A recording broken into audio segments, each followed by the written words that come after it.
Olá, seja muito bem-vindo, bem-vinda a mais um ABCG ESG. Hoje, Pedro Miranda, fundador e CEO da Abundance Brasil, é meu convidado. Seja muito bem-vindo.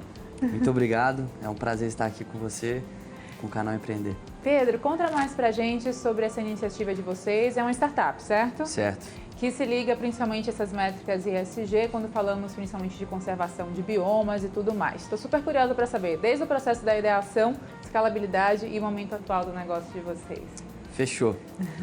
Bom, pelo próprio nome, né? Abundance, significa abundância. O propósito é a primeira coisa que veio nos trazendo desde agosto de 2020, quando foi a primeira faísca ali, de gerar abundância e harmonia para a sociedade ali. Então a gente inicialmente começou como consultoria de marketing, não sabia exatamente o que fazer. Fomos para a consultoria ESG porque a gente entendia que essa mudança de consciência para mais abundância está muito atrelada ao ESG como um todo também. Só que hoje o ESG ele é mais acessível para grandes empresas, porque o ESG de certa forma ainda é caro. Então a gente viu ali uma possibilidade de criar um software para ajudar as empresas pequenas e médias também a evoluírem no ESG e criamos um marketplace para que produtos e serviços pudessem ajudar empresas que estivessem entrando nessa jornada. E aí, no meio desse caminho, a gente entendia que estava indo muita grana para financiamentos verdes, como os Green Bonds, Social Bonds e por aí vai. Então a gente criou ali naquele momento um token na blockchain pensando nesses financiamentos verdes. Ele existiu, mas ele não tinha um apelo forte naquele momento. Pois bem, aí passou 2 meses, o meu pai, ele resolveu fazer o plantio de 100 mil árvores nativas em uma fazenda que a gente tem por questões filantrópicas. E um dia a gente estava numa mesa de bar, ele falando, cara, a floresta tá ficando linda, mas tô gastando muito dinheiro. E aí foi nesse momento que esse token, que na verdade não tinha um apelo real, eu tive a ideia, vamos criar um token, como se fosse uma cota para cada árvore que tem ali, vamos estruturar isso de forma que seja um ativo ambiental e vender isso para as empresas que precisam de fazer compensação de carbono, precisam de reportar sobre o ESG como um todo. Então nesse momento a gente pivotou a empresa, tivemos um nível de foco maior ali, isso em julho de 2021 e em março de 2020 a gente abriu as vendas oficialmente e até então a gente já vendeu mais de 10 mil árvores até hoje, então a gente está atingindo uma tração agora, ainda temos muita coisa a consolidar, somos uma startup, mas estamos crescendo aí, a ideia é que essa plataforma seja cada vez maior para que a gente consiga democratizar o acesso a florestas e o nosso moonshot, nossa visão é viabilizar o plantio de 1 bilhão de árvores até 2030. Olha, que grande iniciativa ousada e que vai conseguir, hein, Pedro? Ô, Pedro, quando você fala, então, das empresas terem como essa possibilidade de, tipo, estou engajado, estou dentro dessa pauta ESG, elas se tornam, teoricamente ou praticamente mesmo, os próprios investidores da startup, certo? Exato. E como é que funciona essa ligação direta? Quer dizer, de certa forma. De certa forma, tá bom. É porque existe as cotas da empresa. Aí se fosse um investidor direto da empresa, seria ao adquirir cotas da empresa. Na verdade, a gente cria ativos ambientais dessa floresta específica e das próximas que vão vir. Tá. Então, por isso que de certa forma. De certa sim, forma. Mas é muito inteligente. Exato. Então, eles passam a ser investidores dessas iniciativas florestais. E aí o interessante é que existem várias... Hoje a gente está focado no plantio de novas florestas. Acho que é bem importante pontuar que falando de florestas, a gente tem 2 tipos de crédito de carbono predominantes. Quais? Um é o REDD+, que é para preservação de florestas que já existem. Então você faz um inventário ali de quanto de carbono está estocado e você cria projetos para que garanta que a floresta fique ali. Esse é o crédito de carbono REDD+. Tá. Existe um outro crédito de carbono que é o ARR, que é de novas florestas. Então é o plantio de novas árvores. Tem que ter sido plantado no máximo até 5 anos atrás. A gente está focado nesse. E em florestas existem vários tipos de iniciativas diferentes. Existem florestas para ser uma preservação para sempre. Existem outras que é para fazer o corte de madeira da forma tradicional, que fazia uma limpa ali, mas também tem outros formatos que tem uma madeira sustentável. Então existe um certo rodízio ali, de forma que você consegue pegar essa madeira de forma sustentável. Então existem agroflorestas, que envolve bastante bioeconomia. Então açaí, cacau, pimenta rosa e por aí vai, que são os frutos e as castanhas, tudo que a floresta ali pode gerar de bioeconomia. Só que todas elas geram também um fruto que tem valor hoje no mercado, que é o crédito de carbono ARR. Então você consegue explorar várias dimensões de uma floresta e, de fato, gerar um incentivo financeiro até maior do que soja e pecuária. Olha, que interessante. Isso. Então, hoje, isso é um dos nossos pontos, é estruturar, fazer uma modelagem financeira de forma que, com esses ativos que a gente vende, a gente gere incentivo financeiro pro fazendeiro maior do que soja e pecuária, que é hoje o principal causa de desmatamento. Olha, e aí a gente já tem um lado social envolvido na intenção, né, no desenvolvimento desses objetivos, porque a agricultura familiar, não só ela, mas toda a presença do homem no campo, ou nos biomas, ou no reflorestamento, é muito importante até para o próprio engajamento, para o próprio crescimento como ser humano, além de como profissional. Exato. E essas iniciativas, a gente agora está lançando um slogan novo que é All Forests Have Value, ou seja, todas as florestas têm valor. Hoje no Brasil, acaba que o certificado de carbono mais aceito na Europa ele é muito caro. E hoje o mercado todo de crédito de carbono e de certificado de carbono, de certa forma, ele está um pouco atordoado. Então, essa dependência de certificados específicos, monopólios que existem por aí, ele, de certa forma, é um gargalo para pequenos e médios produtores. Porque você tem uma barreira de entrada que inviabiliza que a gente consiga valorar ali um crédito de carbono relacionado. Interessante. Então, com a tecnologia, seja a variação das características do solo, da biomassa da vegetação e tudo mais, você conseguindo gerar um MRV, que é toda a estruturação daquela floresta, você ter uma transparência do que está acontecendo ali. E você mostrar isso para o cliente de uma forma com bastante governança, com bastante credibilidade. Então a gente está trazendo a tecnologia para viabilizar aí novas florestas para pequenos e médios fazendeiros também. Olha, que bacana. Agora, Pedro, as dimensões do Brasil são diversas em termos de cada estado, cada bioma presente em cada região, né? Temos um Brasil continental. A governança também se preocupa em atingir de forma mais assertiva essa questão de, tipo, qual o planejamento, qual o olhar que eu vou ter para esse tipo de público? Como é que vocês olham para o Brasil em termos de estratégia de atingir o negócio de forma certeira? Legal. Hoje, as grandes empresas, elas têm uma demanda mais urgente de compensar o seu carbono, porque elas precisam de mostrar no relatório no final do ano ali, para os stakeholders, de quanto carbono que ela compensou. Sim. Então, existe essa demanda inicial, mas dentro desse escopo de carbono, quando você vai avaliar como que uma empresa está compensando o carbono, existe uma situação que chama escopo 3. O escopo 3 significa o quanto de emissão de carbono está envolvida no ecossistema de fornecedores de uma empresa X. Vamos supor a Vale. Tá. Ela tem um ecossistema de transportadoras, de outras empresas ali que fornecem serviço para eles e também existe uma missão relacionada a isso. Sim. Então, empresas que vão se amadurecendo mais no ESG e tem uma pressão maior para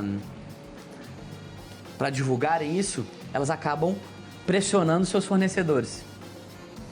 Então, essa demanda ela vai cascateando na sociedade, entendeu? As grandes empresas que já têm essa pressão batendo na porta, elas vão exigindo isso para seus fornecedores e aí isso aí vai cascateando na sociedade como um todo.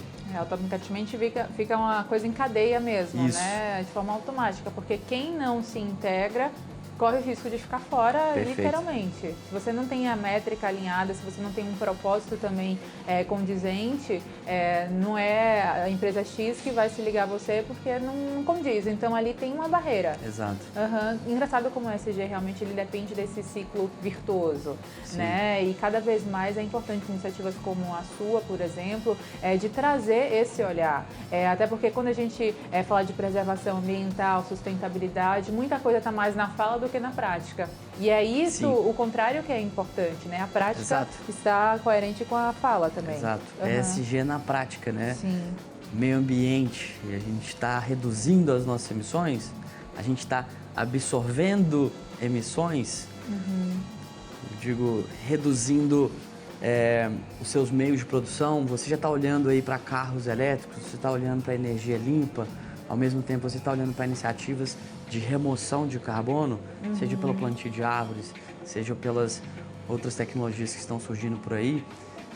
No social, as empresas estão olhando para a qualidade de vida dos seus colaboradores, estão incluindo bastante diversidade mesmo, e governança, transparência, exatidão do que está sendo feito ali. Então, eu acho que isso é um ESG na prática aí que a gente precisa de desenvolver cada vez mais. Pois é, e a gente vai desenvolver cada vez mais também nossa conversa aqui, mas por enquanto vamos para um rápido intervalo. Continua por aqui, na volta, Pedro Miranda aqui no ABCD ESG. É já já.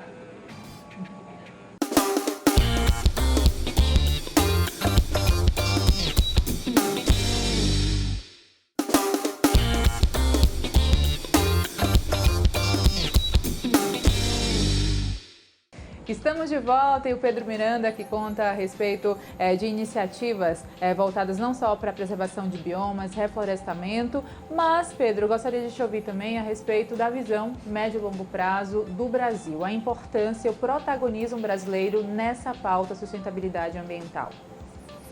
Show! Muito se é dito que o Brasil ele é a potência verde para o mundo, assim, e ele tende a se posicionar como essa liderança na sustentabilidade. Então a gente de fato tem um potencial incrível para ser trabalhado. Dando alguns exemplos aqui, hoje o Brasil ele supre em torno de 2% da demanda de crédito de carbono global e é estimado que o Brasil supra até 30% em 2030.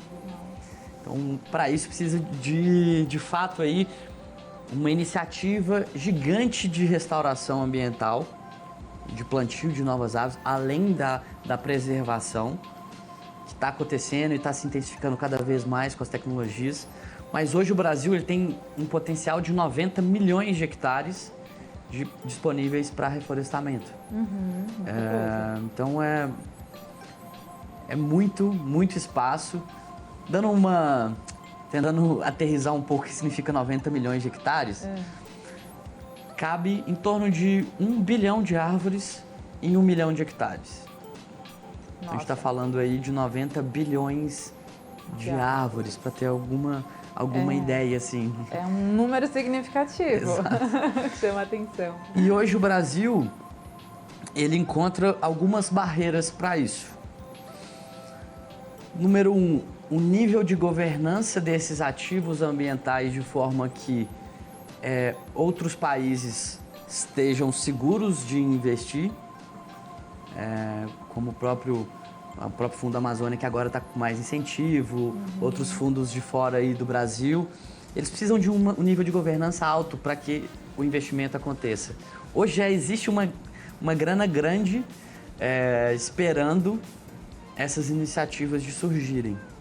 Então esse é um ponto principal, essa governança a ser colocada. E um segundo ponto é a estruturação da infraestrutura necessária para viabilizar essas 90 bilhões de árvores, vamos supor. Então, hoje o Brasil ainda é carente de mudas em escala. Então, mesmo se a gente tivesse a grana agora, hoje a gente não teria essa quantidade de mudas para viabilizar o plantio. E a gente precisa de gerar um valor para esse crédito de forma que seja ainda mais atrativo que outras iniciativas como soja e pecuária. Então é necessário que o carbono ele suba um pouco o preço nos próximos anos. Isso é o estimado. A própria Bloomberg tem uma projeção. Hoje o crédito de carbono ARR está variando entre 15 a 30 dólares. As projeções é de chegar até 224 dólares em 2029. Olha. Então, vai multiplicar por 10 vezes. Sim. Então, se toda essa infraestrutura for bem articulada e orquestrada a níveis de governança e a níveis de infraestrutura, a gente vai ter uma mobilização grande. Sim. Eu gosto de brincar que você vai indo nesses eventos de floresta e de meio ambiente, assim, você vai ver no nível de energia que as pessoas estão colocando nisso, é como se fosse uma nova corrida ao ouro. Total. E é O muito ouro importante. verde. Sim, o ouro Sim. verde, ó. Boa. Agora, como trazer isso para a realidade dos tokens que você já mencionou aqui para a gente? A gente tem também o universo de criptomoedas, enfim, esse meio digital fazendo parte do físico e olhando para a sustentabilidade, para essa questão verde. Como você observa, qual o seu olhar, a sua perspectiva? Legal. Hoje, a blockchain ela está entrando no primeiro momento para a gente para dar mais transparência para as compras. Ou seja, das 200 mil árvores que já foram plantadas, 10 mil já foram vendidas e a gente precisa de mostrar que não foram vendidas duas vezes. Então a blockchain entra muito para dar essa transparência e essa robustez, essa credibilidade que não foi vendido duas vezes. Mas em um segundo momento, que é o nosso roadmap, que é o nosso prazo aqui, a gente quer colocar a blockchain como, de fato, um ativo líquido. Então, a blockchain ela entra muito como interoperabilidade das corretoras, de outras empresas. Então, eu enxergo, isso já acontece em alguns lugares, você conseguindo comprar pagar o seu jantar com as suas criptomoedas. E cada vez mais estão surgindo criptomoedas com propósito de meio ambiente, de social e de governança também. Então a nossa ideia é que a gente consiga de fato valorizar nesse ponto. Você comprou uma árvore hoje por R$100, você tem um ativo que é seu e você vai poder pagar ali as coisas do seu dia a dia. Então é uma tendência que as corretoras gerem liquidez para essas iniciativas que forem bem estruturadas. Bacana. Então a gente quer de fato transformar esse conceito de que meio ambiente é um custo e para ser de fato um investimento. Um investimento por vida, né? Por nossa vida, até porque a gente fala cada vez mais dessa necessidade do meio ambiente estar integrado com o nosso dia a dia e vice-versa também, até porque a gente não fala de futuro se não houver água, se não houver essa questão de preservação ambiental. Exato. Como um todo, no amplo aspecto da palavra falando. Então, é uma iniciativa muito bem-vinda, até porque é realmente a diferença entre você gastar e você investir. E isso vem muito com o que você cita como exemplo agora. Isso. E aí, quando você está comprando esse ativo com a gente, 70% vão para o fazendeiro. 30% no primeiro momento e 40% ao longo dos anos para a gente garantir que essa floresta de fato vai ficar de pé. E você comprou o seu ativo, você sendo uma pessoa física. Ou sendo uma empresa, você mais como uma empresa. Você vai mostrar esse ativo, então não é um gasto que você está tendo. Você consegue mostrar a sua compensação e também a gente ajuda na descarbonização como um todo das empresas. Mas, de fato, o que você falou, cada vez mais estão surgindo mais tecnologias para que a gente consiga dar valor ao meio ambiente. Se de fato ninguém criar tecnologias escaláveis e financeiras também, de forma que todo mundo ganhe com isso, a gente não vai conseguir a velocidade necessária para a gente viabilizar uma restauração ambiental muito intensa, que é o que a gente vai precisar. Sim, não, mudanças climáticas já chamando a atenção, a gente tem fenômenos naturais, né, que impactam a vida de toda e qualquer pessoa, principalmente para quem está perto desses locais. Falamos de El Niño, né, Laninha, e também essa questão mesmo de descongelamento das geleiras, enfim, tudo isso está interligado, seja com a emissão de carbono, que a gente acha que não vai impactar se não usar um carro XY, se não produzir tal base ou matriz energética, mas vai impactar sim. São das pequenas coisas que os impactos tornam grandes. É isso. Né? E aí, por isso que os recursos financeiros estão indo muito para esse lado. Sim. Porque hoje, o planeta inteiro, ele emite em torno de 35 bilhões de toneladas de CO2 por ano. Tem algumas fontes que dizem até 50 bilhões. Então, a ONU tem essa campanha que chama Race to Zero, para que a gente se torne, de fato, a gente chegue em emissões zero. Então, para a gente viabilizar isso, vai ser uma missão global. A gente está quase chegando ao final já do ABCD ESG, mas antes vou pedir suas considerações para quem nos assiste, sua mensagem, fica à vontade. Acho que minha mensagem principal é da gente se responsabilizar. Esse dever de casa não é só de uma empresa X, da Abundance, não é um dever de casa de uma outra empresa, é um dever de casa de todo mundo. Então, o seu ESG interno ali, que você comece com você, depois com as pessoas da sua casa, com as pessoas da sua empresa. E quanto mais a gente tem esse nível de comportamento ESG, as coisas começam a cascatear mais positivamente na sociedade. Então, de fato, o aquecimento global é uma situação que está acontecendo.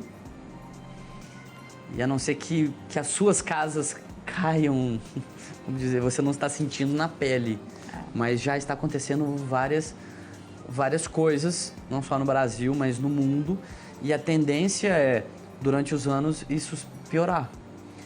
Então, além de se responsabilizar, ter muita coragem e viver uma vida de abundância.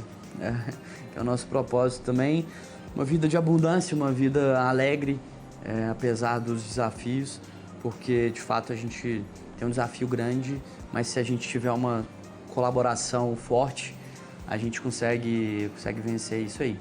Que a abundância atinja todos nós, em qualquer nível, seja pessoal ou profissional. Parabéns pelo exemplo que você compartilha aqui com a gente. Até o próximo programa e boa sorte na caminhada. Fechou. Valeu, Lene. Obrigada, tchau, Pedro. E para você também que nos acompanha, muito obrigada por sua companhia e audiência. Lembro sempre que o programa também está disponível no YouTube do canal Empreender. Até o próximo ABCD ESG.